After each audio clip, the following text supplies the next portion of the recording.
ও বাবা, আমাদের মা খালা দাদি ছিল করাবাতের মতো, যেটাকে পানি দেওয়ার পরও ইউজ করা, সকালে খাওয়া যাইত। পদ্মায় থাকার কারণে মায়ের কারণে আমরা মায়ের গর্ভ থেকে এসেছি। আজকে আমাদের স্ত্রী, আমাদের মেয়ে, আমাদের বোন বিড়ানির মতো নাফাক, বিড়ানির মতো গান্দা হয়ে গেছে, যেটাকে পানি দিলেও ব্যবহার করা যায় না, বাসি হলেও খাওয়া যায় না। কথা কর না কেন? এই কালোরা গ্রামের মধ্যে যে মহিলা নিজের বাড়ি ছেড়ে অপরের বাড়িতে গিয়ে, গিবত আছে না নাই? কথা কর না কেন? গিবত আছে না নাই? বাজার গিয়ে স্বামী ঘরে শুয়ে রয়েছে, বিবি বাজারের মধ্যে বাজার করতেছে, আছে না নাই? ওই মহিলা দায়ুস। ওই মহিলাকে যদি সাইরে না আনা হয়, পর্দার মধ্যে না আনা হয়, ওই স্বামীও দায়ুস। উভয় পক্ষ জাহান্নামী। কথা কন না কেন? আসসালামু আলাইকুম ওয়া রাহমাতুল্লাহি তাআলা ওয়া বারাকাতুহু ওয়া মাগফিরাহ। আপনারা কি সবাই ভালো আছেন? যদি ভালো থাকেন মুহাব্বতে দুরূদ শরীফ পড়ি। আল্লাহুম্মা সাইয়্যিদিনা মাওলানা মুহাম্মদ ওয়া আলা আলি সাইয়্যিদিনা। আলহামদুলিল্লাহ। আসলে আমার শ্রদ্ধেয় বড় ভাই, আজকের মাহফিলের প্রধান বক্তা হযরত মাওলানা এস এম মোবারক রাজা ভাই বলছিল 5 থেকে 10 মিনিট কথা বলার জন্য, এই জন্যই বসা। আপনারা খুশি না বেজার? আমি একটা হাদিস বলে ছেড়ে দেব। নবী সাল্লাল্লাহু আলাইহি ওয়াসাল্লাম বলেন, সালাসাতুন হারামাল্লাহু আলাইহিমুল জান্নাহ। 3 শ্রেণীর মানুষের জন্য জান্নাত হারাম। কয় শ্রেণীর জন্য? 3 শ্রেণী। আওয়াজ দিবেন, কয় শ্রেণীর জন্য? 3 শ্রেণী। 1 নাম্বার মুদমিনুল খামরি, যারা নেশাদ্রব্য গ্রহণ করে, নেশা খায়। 2 নাম্বার হকুল ওয়ালিদাইন, যারা মাতা পিতার অবাধ্য সন্তান। 3 নাম্বার আদ-দায়্যুস আল্লাযী ইউকিরু আহলাল খুবুস, যারা দায়্যুস। দায়্যুস 2 ধরনের হয়ে থাকে, একটা হলো মহিলা দায়্যুস, আর একটা হলো, কথা বলেন, একটা হলো মহিলা দায়্যুস আর একটা হলো পুরুষ দায়্যুস। তো মুদমিনুল খামরি, আমাদের সমাজের মধ্যে নেশাদ্রব্য গ্রহণ করা লোক আছে না নাই? কথা বলেন, আছে না নাই? বর্তমান সমাজের মধ্যে আপনি দেখবেন ইবাই সিবাই পাড়া মহল্লা দোকান পাটের মধ্যে শুধু ডলে, শুধু ডলে। কথা বলেন না কেন? কিন্তু সমাজের মধ্যে নেতৃস্থানীয় যারা আছে তারা তাদের ব্যাপারে কোনো কথাই বলে না। কথা বলেন না কেন? একটা কথা বলি, এই সমস্ত কুলাঙ্গারদেরকে ধরে বাইতুল মুকাররম জামে মসজিদের সামনে প্রকাশ্যে শুট করলে সব ঠান্ডা হয়ে যাবে। কথা বলেন না কেন? আপনি জায়গা মতন তেল না দিলে অন্য জায়গায় তেল দিলে কি হবে? কথা বলেন না কেন? যারা নেতৃস্থানীয় যারা আছেন, আপনাদের কর্ণকর পৌঁছে দিতে চাই, এই সমস্ত লোকের কারণে এলাকার মধ্যে যুবকরা নষ্ট হচ্ছে, যুবতীরা নষ্ট হচ্ছে। তাদেরকে আইনের আওতায় আনা দরকার আছে না নাই? আজকের এই জমিন থেকে ওয়াদা করেন, 100 জন যুবক আমরা ওয়াদাবদ্ধ প্রতিশ্রুতি দিচ্ছি, যারা এই সমস্ত কর্মকাণ্ড করবে তাদেরকে আগে সাবধান করব, পরে আইনের আওতায় দিব। আইনও যদি তাদের কিছু না করে প্রকাশ্যে কোনো ফিরে দিব। কথা বলেন, রাজি আছেন? রাজি আছেন? তাহলে মুদমিনুল খামরি, যারা নেশাদ্রব্য করে, তারা নিঃসন্দেহে কি জাহান্নামী, তাদের জন্য জান্নাত হারাম। 2 নাম্বার হকুল ওয়ালিদাইন, যারা পিতা মাতার অবাধ্য, আছে না নাই? কথা কন না কেন? আছে। বাবা, মা বাবা এত কষ্ট করে আমাকে আপনাকে লালন পালন করেছে। আমরা যখন ছোট ছিলাম আমরা বলতাম, বড় ভাই বলতো মা আমার, ছোট ভাই বলতো আমার, মেজু ভাই বলতো আমার। যখন এখন বাবা মা বৃদ্ধ হয়েছে তখন বলে বাবা আমার না, তোর তোর। কথা কন না কেন? একটাবার আপনি চিন্তা করেন, যে মা আপনাকে শীতের মধ্যে এত কষ্ট করে, মা প্রস্রাবের মধ্যে পানির মধ্যে শুয়েছে, আপনাকে শুকনা জায়গায় রাখছে, যে বাবা মাথার গাম পায়ে ফেলে এত কষ্ট করে আপনাকে কর্ম করে খাওয়াইছে, ওই বাবা মাকে আপনি খাওয়াচ্ছেন না? আছে না নাই? এই বড়ুরা, আমি এক জায়গায় মাহফিলে গেছি, এক মুরব্বী, নাম বললাম না যাতে অনেকে চিনবে। তো মনে করেন যাওয়ার পরে ওই লোকে আমাকে বলে, হুজুর একটু দোয়া করবেন। তার জন্য, ওই মুরব্বীর জন্য। যাওয়ার পরে তার 4 রুমের ঘর। কয় রুমের? 4 রুমের ঘর। তো 3 রুমে পাখা চলতেছে, আমি আওয়াজ শুনতেছি। আমাকে যে রুমে নিয়ে বসাইছে, ও রুমে পাখা আছে, লাইন কাটা। নাউজুবিল্লাহ বললেন না? ওই লোককে বললাম বাবা পাখা লাগান না, গরম লাগতেছে তো। ও হুজুর কি বলবো, চোখের পানি ছেড়ে ছেড়ে বলে হুজুর কি বলবো, গতকালকে আমার ছোট বউ মানে ছোট ছেলের বউ আসি লাইন কেটে দিছে, তারা বিল দিতে পারবে না। নাউজুবিল্লাহ বললেন না? হ্যাঁ, আপনি চিন্তা করেন যে বউ যে স্ত্রী আপনার বাবা মা জান্নাত বাবা মার পায়ের কদমে, কথা কন না কেন, কদমের নিচে না, যে স্ত্রী আপনাকে জান্নাত থেকে সরায় সে কি স্ত্রী? কথা কন না কেন, সে কি স্ত্রী? তদ্রুপ বাবার শেষ কথা, আপনি এটা চিন্তা করবেন আপনার বাবা মা আপনাকে কষ্ট করে লালন পালন করছে, আমাকে করেছে, তাহলে বাবা মাকে খেদমত করার দরকার আছে না নাই?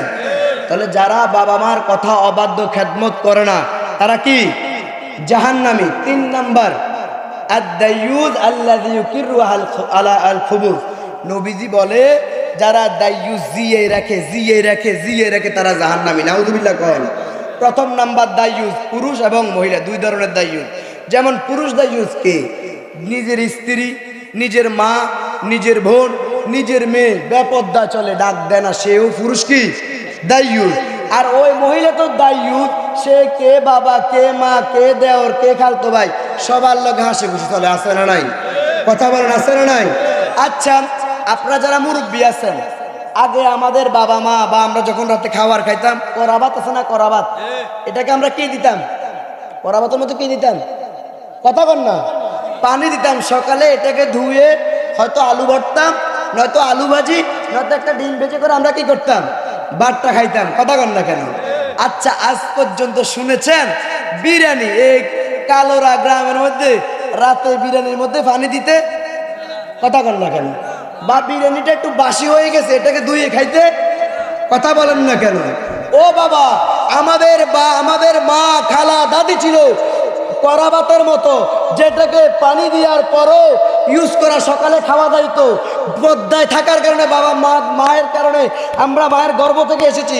আজকে আমাদের স্ত্রী, আমাদের মেয়ে, আমাদের বোন বিরিয়ানির মতো নাফাক, বিরিয়ানির মতো গান্দা হয়ে গেছে, যেটাকে পানি দিলেও ব্যবহার করা যায় না, বাসি হলেও খাওয়া যায় না। কথা কন না কেন? এই কালোরা গ্রামের মধ্যে যে মহিলা নিজের বাড়ি ছেড়ে অপরের বাড়িতে গিয়ে, গিবত আছে না নাই? কথা কন না কেন?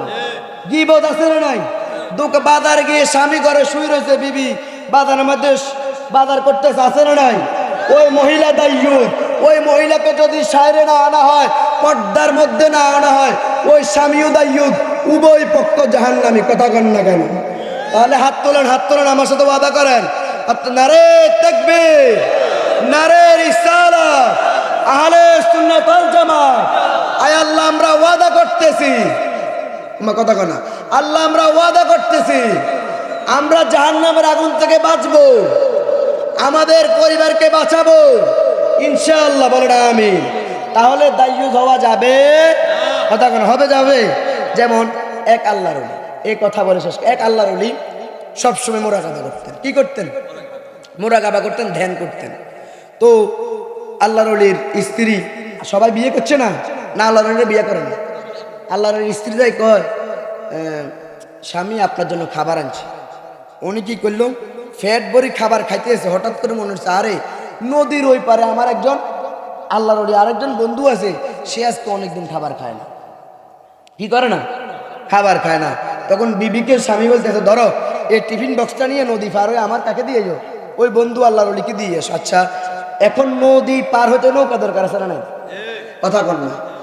যখন অবেলা হয়ে যায় তখন কি নদীর মধ্যে নৌকা থাকে? তখন ওই আল্লাহর ওলি বলতেছে, বিবি তুমি তো যাইতেছো, এখন যাওয়ার পরে কিন্তু তুমি কি পাবা না?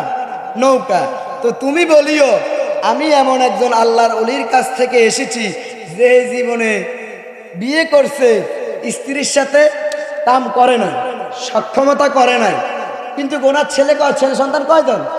5 জন। বিবি কই, কিরে আমার ফোলা ফাইন 5 জন, হে কি কইলো আমার সাথে না কোন সময় শোয়ে না। আচ্ছা দেখ, ও নদীর পাশে বলে, এই নদী, আমি একজন আল্লাহর ওলির দরবার থেকে এসেছি যে কখনো স্ত্রীর সাথে সংসার করে না, যাক আমি ভেঙে বললাম না। তখন কি হলো, নদী হয়ে গেল কি শক্ত, বরফ শক্ত হয় না, শক্ত হয়ে গেল। আচ্ছা গেল ওই পারে যে দেখতেছে ওই আল্লাহর ওলি কি করতেছে, অন্য আল্লাহর ওলি কি করতেছে? মোরাকাবা করতেছে, ধ্যান করতেছে। যাই বলে আসসালামু আলাইকুম রহমতুল্লাহ, সামনে যায় নাই, পর্দার ব্যাপার আছে না। যাই বলে, হুজুর আমার স্বামী আপনার জন্য খাবার দিছে, উনি খাবার পাইয়া, আচ্ছা অনাহারি লোক আজকে 4-5 দিন 10 দিন না খেলে হঠাৎ করে খাবার দিলে হেতে তুরস্ক করিয়া লাই না। ওই আল্লাহর ওলি এমন খানা খাইছে, সাইডি সুডি মানে কি করছে, টিফিন বক্সও দুই হয়ে গেছে।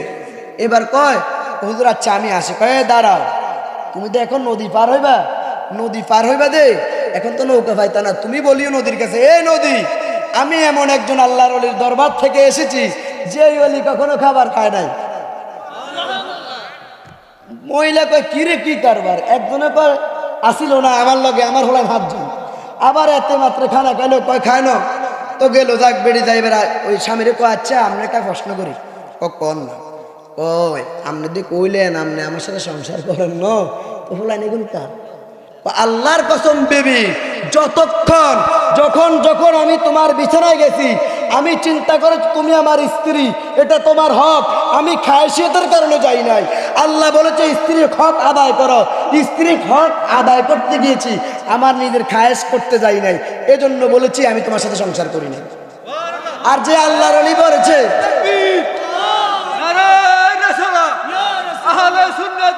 জিন্দাবাদ,